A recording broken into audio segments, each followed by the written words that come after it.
રાજ્યમાં કઈ પાર્ટી કોની બી ટીમ તેના પર રાજકારણ ગરમાયું। આપના ઈશુદાન ગઢવીના પ્રહાર બાદ ભાજપે વાર કર્યો છે।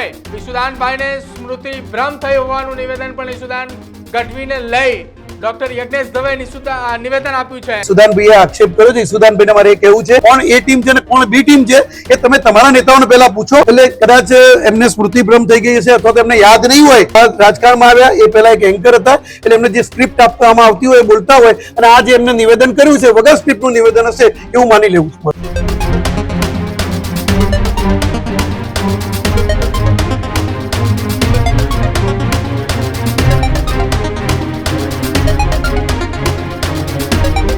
નમસ્કાર, આપ જોઈ રહ્યા છો ન્યૂઝ રૂમ ને આપની સાથે હું છું પ્રદીપ। સમાચાર ગુજરાતની રાજનીતિને લઈને સામે આવી રહ્યા છે કે જ્યાં હવે ભાજપ, કોંગ્રેસ અને આમ આદમી પાર્ટી તમામે રાજકીય પાર્ટી એકબીજાની સામસામે છે। રાજ્યમાં કઈ પાર્ટી કોની બી ટીમ તેના પર રાજકારણ ગરમાયું। આપના ઈશુદાન ગઢવીના પ્રહાર બાદ ભાજપે વાર કર્યો છે। Media convenor doctor Yagnesh Dave Isudan ગઢવીને સવાલ કર્યા છે કે ગુજરાતની અંદર રાજકીય પાર્ટીને લઈને હવે માહોલ ગરમાયો છે। દિલ્હીની ઇન્ડી બેઠકમાં કોંગ્રેસ અને આપ એ સાથે હતી। આ નિવેદન ભાજપનું છે। હવે કોણ એ ટીમ કોણ બી ટીમ એ તમારા નેતાઓને પૂછો। આ નિવેદન ડોક્ટર યજ્ઞેશ દવેનું છે। ઈશુદાનભાઈને સ્મૃતિ ભ્રમ થઈ હોવાનું નિવેદન પણ ઈશુદાન ગઢવીને લઈ ડોક્ટર યજ્ઞેશ દવે નિવેદન આપ્યું છે। ઈશુદાનભાઈને શું બોલવું જોઈએ અને શું ન બોલવું જોઈએ એ પણ એમને વિચારવું જોઈએ। જો કે ઈશુદાન ગઢવીના નિવેદન બાદ કોંગ્રેસના મુખ્ય પ્રવક્તા ડોક્ટર મનીષ દોશીએ પણ આખી આ ઘટનામાં નિવેદન આપ્યું હતું। આ નિવેદન શાયદ સ્ક્રિપ્ટ વગર ઈશુદાનભાઈ ગઢવી આપ્યું હશે એવું પણ નિવેદન યજ્ઞેશ દવે આપ્યું છે। જો કે હવે ગુજરાતની રાજનીતિની અંદર માહોલ ગરમાયો છે। કઈ રાજનીતિ પાર્ટીએ કોની બી ટીમ છે કોની એ ટીમ છે તેને લઈને રાજનીતિની અંદર સવાલો થઈ રહ્યા છે। આમ આદમી પાર્ટીના પ્રદેશ પ્રમુખ ઈશુદાન ગઢવીના નિવેદન બાદ મનીષ દોશીના નિવેદન બાદ ભાજપના મુખ્ય પ્રવક્તા ડોક્ટર યજ્ઞેશ દવેનું નિવેદન, એક બાદ એક ભાજપ, કોંગ્રેસ અને આપના નેતાઓના નિવેદનબાજીની શરૂઆત થઈ ગઈ છે કે ગુજરાતની અંદર કઈ રાજકીય પાર્ટી એ અને કઈ રાજકીય પાર્ટી બી, કઈ ટીમ એ કોની બી ટીમ છે તેને લઈને સવાલો ઉઠી રહ્યા છે। જો ભાજપ, કોંગ્રેસ અને આમ આદમી પાર્ટીના નેતાઓના એક બાદ એક સ્ટેટમેન્ટ। કોંગ્રેસનો એવો આક્ષેપ છે કે આમ આદમી પાર્ટી એ ભારતીય જનતા પાર્ટીની બી ટીમ છે। મારે જે ઈશુદાનભાઈએ આક્ષેપ કર્યો છે ઈશુદાનભાઈને મારે એ કહેવું છે કે ઇન્ડી ગઠબંધનની અઠવાડિયા પહેલા જે દિલ્હીમાં મિટિંગ થઈ ને એમાં તમારા નેતાઓ હાજર હતા, એમાં કોંગ્રેસ પણ હાજર હતું। એટલે કોણ એ ટીમ છે ને કોણ બી ટીમ છે એ તમે તમારા નેતાઓને પહેલા પૂછો। એટલે કદાચ એમને સ્મૃતિ ભ્રમ થઈ ગઈ હશે અથવા તો એમને યાદ નહીં હોય કે આમ આદમી પાર્ટી એ ઇન્ડી ગઠબંધનનો એક પાર્ટ છે અને એમાં પણ કોંગ્રેસ મુખ્ય છે, એમને ખબર નહીં હોય। એટલે એમને પહેલા શું બોલવું ને શું ન બોલવું એ વિચારીને મારે એમને કહેવું જોઈએ। કારણ કે ઈશુદાનભાઈ એ અગાઉ આ રાજકારણમાં આવ્યા એ પહેલા એક એન્કર હતા એટલે એમને જે સ્ક્રિપ્ટ આપવામાં આવતી હોય એ બોલતા હોય અને આ જે એમને નિવેદન કર્યું છે વગર સ્ક્રિપ્ટનું નિવેદન હશે એવું માની લેવું છે।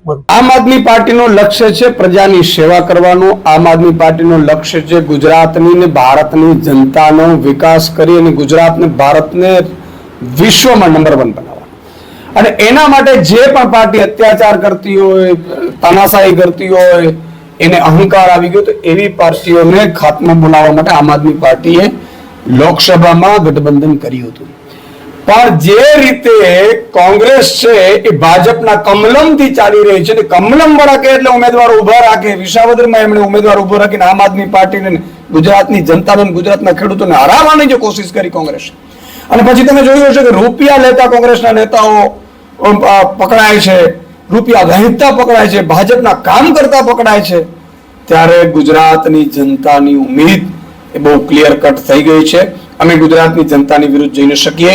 ગુજરાતની જનતા હવે અમને એમ કહે છે કે કોઈ કોંગ્રેસ સાથે ગઠબંધન કરવાની જરૂર નથી। કોંગ્રેસના અદના કાર્યકર્તાઓ પણ આ જે વિસાવદરમાં જે થયું અને વિસાવદરમાં જે રીતે કોંગ્રેસે ભાજપ સાથે મળીને આમ આદમીને હરાવવાની કોશિશ કરી ત્યારથી તમામ નીચેના તાલુકા, જિલ્લાના કાર્યકર્તાઓ આમ આદમીમાં જોડાઈ ચૂક્યા છે। બાકી છે આગામી સમયમાં જોડાશે। એટલે આગામી સ્થાનિક સ્વરાજ્યની ચૂંટણીમાં હવે આમ આદમીની ઉમ્મીદ, આમ આદમી પાર્ટી એકલા હાથે ચૂંટણી લડશે। આમ આદમી પાર્ટી જે ભાજપાની બી ટીમ તરીકે દરેક રાજ્યમાં ને દરેક જગ્યાએ સાબિત થઈ છે। દિલ્હીમાં લખાયેલી સ્ક્રિપ્ટ મુજબ કામ કરવું,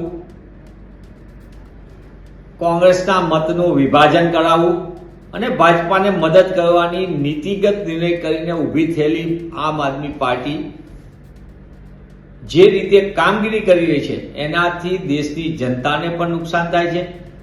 સરકાર જેમને અન્યાય કરે છે એવા નાના નાના વર્ગને નુકસાન કરવાનું પાપ પણ આપ કરી રહી છે.